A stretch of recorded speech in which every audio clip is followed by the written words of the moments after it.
Guys, কখনো কি ভেবে দেখেছো যে একটা গেম কতটা ভয়ঙ্কর হতে পারে? আজকের গল্পটা এমন একজন ছেলেকে নিয়ে, যে কিনা একটা সময় পড়ালেখায় খুবই ভালো ছিল, কিন্তু ফ্রি ফায়ারের নেশায় পড়ে সে তার জীবনের সব থেকে গুরুত্বপূর্ণ মুহূর্তগুলো হারিয়ে ফেলেছে। ছেলেটা কি এমন করেছিল, আর ছেলেটার ভুল কি ছিল?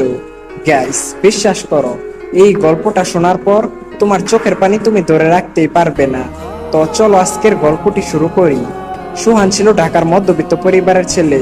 ক্লাস 10-এ পড়ে। পড়াশোনায় খুবই ভালো। প্রতিবার স্কুলের পরীক্ষায় প্রথম থেকে পঞ্চমের মধ্যে তার রোল থাকতো। বাবা ছিলেন ব্যাংকের অ্যাকাউন্টেন্ট, আর মা হলেন গৃহিণী। তাদের পরিবারটা আনন্দ এবং খুশি দিয়ে ভরা ছিল। প্রতিদিনের মতো আজকেও সুহান তার স্কুলে যায়। স্কুলের বন্ধু রিয়াদ এসে বলল, দোস্ত, তুই কি ফ্রি ফায়ার খেলিস? সুহান মাথা নাড়িয়ে বলল, না বন্ধু, এই গেমটার নাম অনেক শুনেছি, কিন্তু কখনোই খেলা হয় নাই। এরপর রিয়াদ সোহানকে বলল, আরে ভাই, এই গেমটা একবার খেললে তুই যে কোন দুনিয়াতে হারিয়ে যাবি সেটা তুই নিজেই বলতে পারবি না। একবার গেমটা খেলা শুরু করলে আর কখনোই ছাড়তে পারবি না। এরপর রিয়াদ নিজের মোবাইলে গেমটা ওপেন করে সোহানকে দেখালো।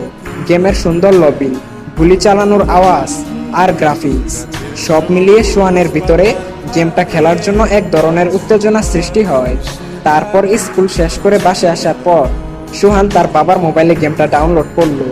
এরপর থেকেই সুহান মাঝে মধ্যে ফ্রি ফায়ার গেমটা খেলতো। প্রতিদিন আধা ঘন্টা থেকে 1 ঘন্টার মতো গেমের দুনিয়াতে হারিয়ে যেত। শুরুর দিকে সুহান তেমন একটা ভালো খেলতে পারতো না, বারবার খালি মারা যেত।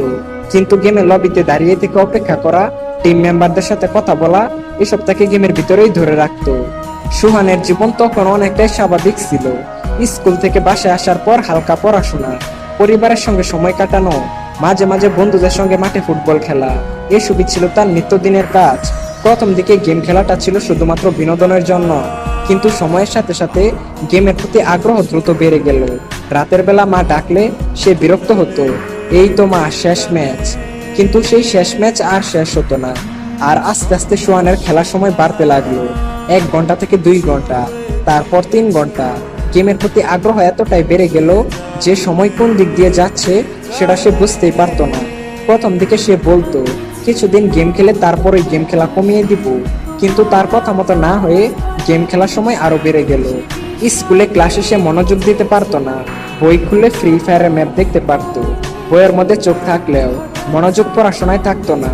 গেমের নতুন আপডেট এবং র্যাঙ্ক স্কোর কিভাবে বাড়ানো যায় সেটা নিয়েই সবসময় চিন্তা করতো। তার বাবা মা প্রথম দিকে কিছুই বুঝতে পারেননি, ভাবলেন হয়তো একটু সময় কাটাচ্ছে। সুহান পড়ালেখায় সময় না দিয়ে এই ফ্রি ফায়ার গেমের পিছনে সময় দিতে লাগলো। তার স্বপ্ন হয়ে উঠলো সে একদিন ফ্রি ফায়ার গেমটার মাধ্যমে অনেক বড় ইউটিউবার হবে এবং তার কাছে বিবেচও থাকবে, আর সবাই তাকে গেমের মধ্যে অনেক সম্মানও করবে। স্কুলের সময় হলে সে স্কুলে না গিয়ে বিভিন্ন জায়গায় বসে ফ্রি ফায়ার খেলতো।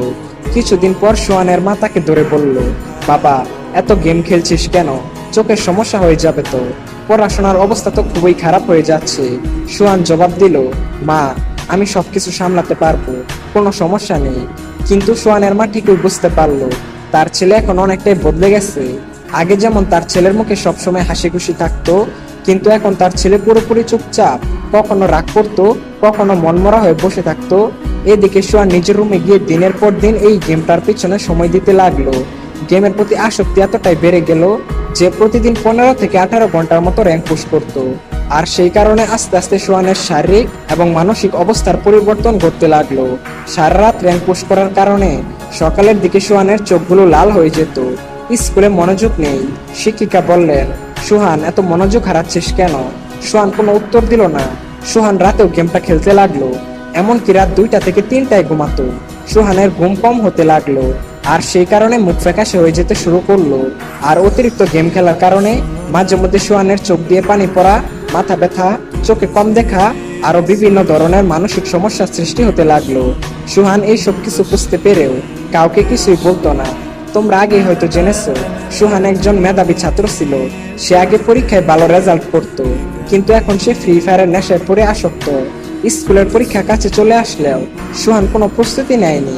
তার মন পড়াশোনা থেকে সরিয়ে গেমের দিকে চলে গেছে। এরপর কিছুদিন পর যখন পরীক্ষার রেজাল্ট আসে, তখন সোহানের রেজাল্ট আসলো ফেল। শিক্ষক ডাকলেন তার মা বাবাকে আর বললেন, আপনার ছেলে এখন আর পড়াশোনায় মনোযোগ দিচ্ছে না, সারাক্ষণ ক্লান্ত, মনোযোগহীন। আপনার ছেলের দিকে একটু খেয়াল রাখুন। সোহানের বাবা তার ছেলের এরকম রেজাল্ট দেখে অনেকটাই হতাশ হয়ে যায়। এরপর সোহানের বাবা তার ছেলের হাত থেকে মোবাইলটি নিয়ে বলল, আজকে থেকে তোর মোবাইল টিপা একদম বন্ধ। সোহান তার বাবাকে বলল, এটা কখনোই সম্ভব না। এরপর সোহান উল্টা তার বাবার হাত থেকে মোবাইলটি নিয়ে তার রুমের মধ্যে গিয়ে দরজা লাগিয়ে দিল। যেই সোহান এক সময় তার মা বাবাকে সম্মান করত, শ্রদ্ধা করত, সেই সোহান এই গেমের নেশায় পড়ে তার বাবার সাথে এইরকম একটা ব্যবহার করলো। সোহানের বাবা তার ছেলের এইরকম আচরণ দেখেও কিছুই বলল না, কারণ সোহানের বাবা তার ছেলেকে অনেক বেশি ভালোবাসতো। কিন্তু সোহানের এইরকম আচরণ দেখে সোহানের বাবার কষ্টে বুকটা ফেটে যাচ্ছিল। বস, এটা তো মাত্র শুরু। সোহান গেমের আসক্তিতে পড়ে এমন কিছু কাজ করে যেটা তোমরা কল্পনাই করতে পারবে না। এরপর থেকে সোহান স্কুলে যাওয়া বন্ধ করে দিল। গেমের ভিতরে তার সাথে নতুন নতুন বন্ধুদের সাথে পরিচয় হতে লাগলো। ধীরে ধীরে সোহান বাস্তব জীবনের বন্ধুর চেয়ে এই অনলাইন বন্ধুদের সাথে বেশি সময় কাটাতে লাগলো। তাদের সাথে ঘন্টার পর ঘন্টা কথা বলতো, আর বাস্তব জীবনের বন্ধুদের সাথে যোগাযোগ প্রায় বন্ধ হয়ে গেল। বাস্তব জীবনের বন্ধুর চেয়ে এই অনলাইন জীবনের বন্ধুই তার কাছে আপন হয়ে উঠলো। তো একদিন সোহান র্যাঙ্ক পুশ করতেছিল, এমন সময় হঠাৎ করেই তার বাসা থেকে কারেন্ট চলে যায়। সোহান এতটাই রেগে যায় যে তার মোবাইলটি ছুঁড়ে ফেলে দেয়, আর তার মাকে গিয়ে উল্টাপাল্টা কথা বলতে থাকে। সোহানের মা সবকিছু সহ্য করে যাচ্ছিল। ওহ সরি, সোহানের ব্যাপারে আরো অনেক কিছুই তোমাদেরকে বলা হয় নাই। সোহানের ভাত খাওয়ার সময় হলে সে চামচ দিয়ে ভাত খেত, এমনকি বাথরুমে গেলেও মোবাইল হাতে করে নিয়ে যেত। বাইরে ভাই, বুঝতে পারছো গেমের প্রতি কতটা আসক্ত হয়ে গেলে মানুষ এইসব কাজ করতে পারে।